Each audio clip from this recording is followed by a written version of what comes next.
Seigneur, nous voulons te rendre gloire, nous voulons te glorifier, parce que la Bible dit, ce n'est pas que nous soyons capables de faire quoi que ce soit. Notre capacité, notre force vient de toi. Voilà, nous te sommes infiniment reconnaissants. Nous sommes d'accord avec les Écritures qui disent que l'homme ne peut recevoir que ce qui lui a été donné du ciel. Et tout don parfait vient d'en haut, auprès de qui il n'y a ni changement, ni variation d'ombre. Seigneur, nous voulons te dire merci, nous voulons te rendre gloire pour ta main puissante, pour ta main invisible. Merci pour cette grâce, cette faveur que tu nous accordes de pouvoir te servir, de pouvoir te connaître, de pouvoir t'écouter, Seigneur. Je te rends grâce. Sans toi, nous ne pouvons rien. À jamais, tu seras l'agneau sur le trône. Je te bénis pour ces enseignements. Je te rends grâce, Seigneur, parce que ta parole est claire. Ta parole est notre lampe sur notre sentier. C'est la lampe sur notre sentier. Je te glorifie, je te bénis, mon Dieu. À jamais tu seras l'agneau sur le trône. Toi seul tu as été trouvé digne d'ouvrir les livres et de rompre les sept sceaux. Sois béni, merci pour cette belle journée qui a déjà commencé. Nous nous abandonnons entre tes mains. Si tu es pour nous, qui sera contre nous? Je te prie, Seigneur, de contrôler toutes choses. Je te prie de régner en majesté. Je te prie de recevoir l'honneur qui te dit. Tu es un Dieu jaloux, tu n'aimes pas partager ta gloire avec une autre créature. Sois loué, sois béni à jamais. Je te rends grâce. Je prie pour te recommander tous ceux qui vont m'écouter à ce moment, que tu les visites. Tu les connais plus que moi-même. Toi, tu sondes le cœur. L'homme regarde l'apparence, regarde à ce qui frappe aux yeux. Mais toi, tu regardes le cœur. Je te prie de pouvoir les visiter. Seigneur, tu es capable de les interpeller. Tu es capable de les orienter. Tu es capable de les accompagner. Que tu puisses combattre pour eux et que tu leur donnes la victoire. Sois béni à jamais. Dans le nom de Jésus, nous t'avons ainsi prié. Amen. On va parler de l'action de Satan contre le croyant. Comment il opère contre le croyant. Nous allons lire Matthieu chapitre 13, le verset 25, qui sera complété par d'autres passages. Mais pendant que les gens dormaient, son ennemi vint, s'aima délivrer parmi les bleus et s'en alla. Nous voyons ici que il est l'ennemi irréductible de Dieu. Satan, comme nous avons eu à le dire par le passé, il est l'ennemi irréductible de Dieu. Par conséquent, l'ennemi de tous les croyants. Le fait qu'il est l'ennemi de Dieu, l'ennemi juré de Dieu, il est d'office aussi notre ennemi, d'office aussi l'ennemi des chrétiens. Tu vois, nous voyons ici dans ce passage, ce qu'il fait, il a semé l'ivraie. Au moment où on a semé les bleus et quand les gens dormaient, l'ennemi est venu, il a semé l'ivraie. L'ennemi opère, lui ne dort point. Il sait qu'il n'a plus beaucoup de temps. Et nous devons prendre conscience. La Bible dit, rachetez le temps car les jours sont mauvais. Nous devons savoir aussi que l'ennemi travaille à l'arrache-pied. Et nous devons compter sur Dieu. Et nous devons travailler. La Bible dit, travailler pendant qu'il fait jour. La nuit vient où personne ne travaillera. Alléluia. Donc, il faut que nous puissions travailler. Nous voyons ici que l'ennemi,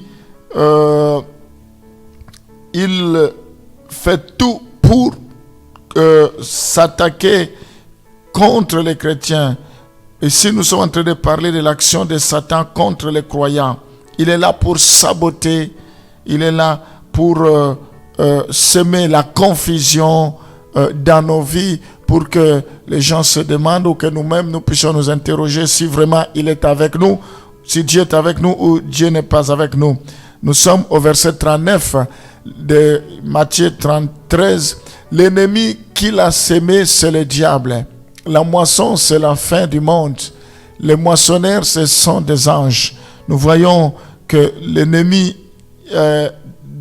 sème l'ivraie dans la vie des enfants de Dieu. Il vient s'aimer dans leurs champs. Il vient créer des troubles, amener des problèmes pour que les gens puissent abandonner le Seigneur, pour que les gens puissent se remettre en cause, pour que les gens commencent à douter de leur foi, commencent à douter de leur communion avec Dieu. Ça, c'est la stratégie de l'ennemi. Nous voyons dans 1 Pierre chapitre 5, le verset 8, une autre action. La Bible dit, soyez sobres, veillez. Votre adversaire, le diable, rôde comme un lion rugissant, cherchant qui il dévorera.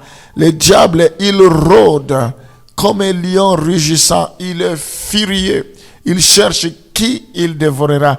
Il rôde dans nos vies. Il rôde dans nos projets. Il rôde par rapport à notre avenir. Dans toutes nos démarches, il rôde pour nous empêcher. Il rôde pour nous détruire. N'oubliez pas que le voleur ne vient que pour voler, pour égorger et pour détruire. Jésus dit, moi je suis venu pour que mes brebis plutôt aient la vie et cela en abondance. Nous allons continuer. On va voir encore dans Luc chapitre 22, le verset 31, ce qu'il fait. Le Seigneur dit, Simon, Simon, Satan vous a réclamé pour vous cribler comme les froment. Le diable nous réclame jour et nuit. Le diable veut voir notre défaite. Il veut voir que nous puissions échouer. Ça lui réjouit. C'est comme Hérode à l'époque qui se plaisait de la chair, qui se plaisait de tuer les apôtres, de les décapiter, de leur couper la tête. Il se plaisait, c'est ça l'ennemi. Il se plaît de nous voir pleurer, de nous voir échouer. Nous voyons que Simon, il a été réclamé par Satan. Jésus lui dit, Simon, Simon, Satan vous a réclamé pour vous cribler comme les froment. C'est pour quel but? C'est tout simplement pour qu'il puisse abandonner la voie du Seigneur. Nous devons faire attention. Qu'est-ce qui nous pousse de nous éloigner du Seigneur? Qu'est-ce qui nous pousse plutôt d'abandonner le chemin du Seigneur? Qu'est-ce qui nous pousse de demeurer dans le péché? Qu'est-ce qui nous pousse? Quelle est la vraie motivation qui nous retient dans l'ignorance, dans le péché? Ce sont des ruses du diable. C'est la stratégie de l'ennemi, tout simplement pour que nous puissions abandonner le Seigneur. Une fois que l'ennemi nous a mis de côté, il nous a écartés, c'est alors qu'il va nous détruire, c'est alors que nous deviendrons son ennemi. C'est pourquoi nous devons veiller. La Bible dit veillez et soyons sobres, parce que notre ennemi rôde comme un lion rugissant. Dans Ephésiens chapitre 6, le verset 11 à 12, nous voyons que l'ennemi lutte.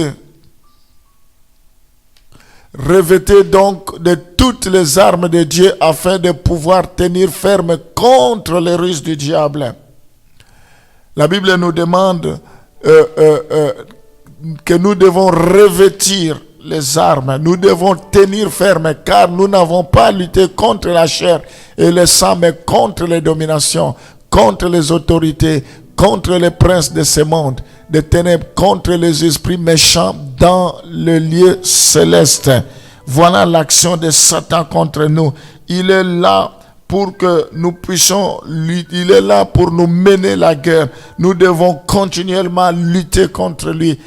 Dieu merci parce que ce n'est pas à nous de combattre, mais c'est Dieu qui combat à notre place et il nous donne la victoire. Nous devons juste nous présenter, nous devons faire des déclarations. Nous avons vu que le diable, il est l'ennemi irréductible de Dieu. Par conséquent, plutôt l'ennemi de tous les croyants.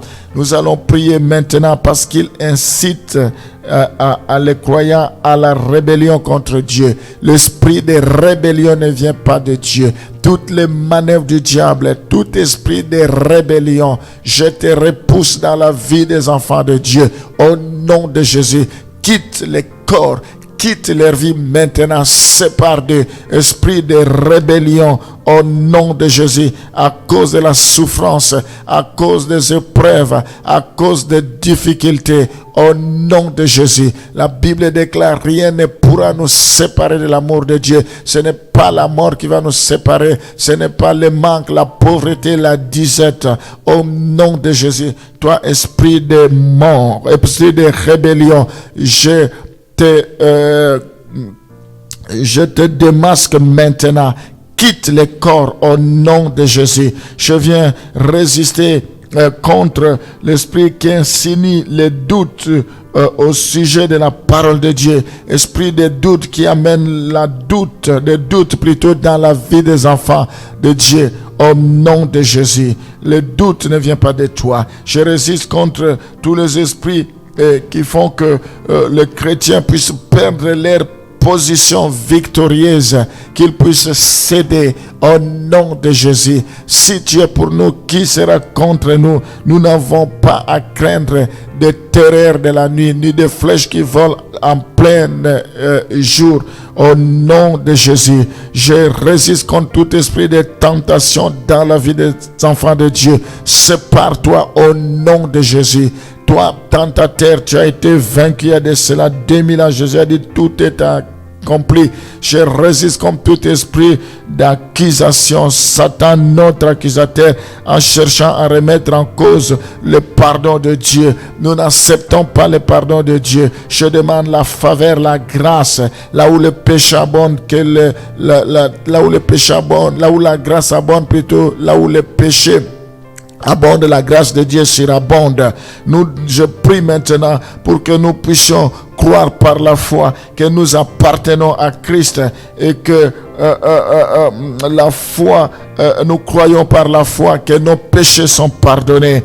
Au nom de Jésus, je prie pour résister contre toute oppression, tout esprit qui oppresse les enfants de Dieu, en les infligeant des souffrances, en les infligeant des maladies, en excitant les persécutions dans la vie. Au nom de Jésus, que cela soit nul et sans effet. Oh, je résiste maintenant contre tout esprit qui vole la paix, qui vole la joie, qui apporte les soucis, qui éloigne loin des enfants de Dieu la patience, la douceur, le fruit de l'esprit, la maîtrise de soi, la fidélité. Au nom de Jésus, je repousse cela. Au nom de Jésus, je condamne cela. Au nom de Jésus, Seigneur, manifeste-toi. Viens au secours de tes enfants. Si tu es pour nous, qui sera contre nous? Sois loué, sois béni. Au nom de Jésus, nous t'avons ainsi prié. Amen.